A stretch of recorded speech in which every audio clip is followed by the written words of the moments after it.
UGC regulation के मामले में आज जब सुप्रीम कोर्ट में सुनवाई हो रही थी तो एक बात मैंने नोटिस किया कि आम तौर पर किसी कानून, किसी सर्कुलर, किसी नोटिफिकेशन के खिलाफ कोई याचिका आती है तो सरकार उसका विरोध करती है, उस याचिका का विरोध करती है। सरकार उस कानून को, उस सर्कुलर को, उस नोटिफिकेशन को डिफेंड करती है। सरकार की तरफ से कहा जाता है कि ये याचिका गैर जरूरी है, ये याचिका सुनवाई के योग्य नहीं है, तमाम बातें की जाती हैं और विरोध किया जाता है कि हर हाल में, और उस कानून, उस सर्कुलर, उस नोटिफिकेशन को डिफेंड किया जाता है। लेकिन आज ऐसा कुछ दिखा नहीं।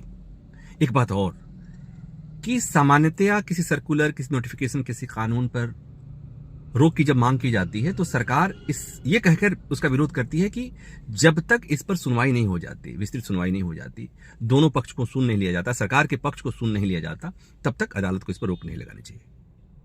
इस मामले में नोटिफिकेशन पर सुप्रीम कोर्ट ने रोक भी लगा दिया। सरकार की तरफ से कोई विरोध नहीं हुआ और ऐसा नहीं था कि सरकार की तरफ से कोई था नहीं। सॉलिसिटर जनरल ऑफ इंडिया, जो कि अटॉर्नी जनरल के बाद से दूसरे सबसे बड़े विधि अधिकारी होते हैं सरकार के, वो खुद थे वहां पर। उन्होंने कोई विरोध नहीं किया, कोई विरोध नहीं जताया।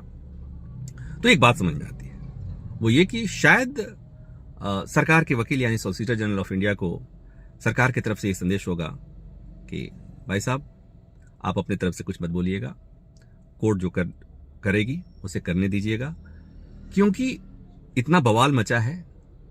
अगर आप कुछ बोलेंगे, मैसेज आएगा कि सरकार इस कानून, इस सर्कुलर को डिफेंड कर रही है, तो और बवाल मचेगा। और इसलिए सॉलिसिटर जनरल ने इस पर न बोलना बेहतर समझा होगा और इसीलिए सुप्रीम कोर्ट ने टिप्पणी की। सुप्रीम कोर्ट ने बिना विस्तृत सुनवाई के, बिना सरकार के, बिना यूजीसी के पक्ष को सुने इस पर रोक भी लगा दिया।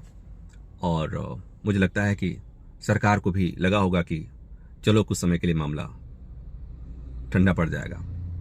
तो मुझे लगा कि ये बात ऐसी थी जो आपसे शेयर करनी चाहिए थी। Thank you.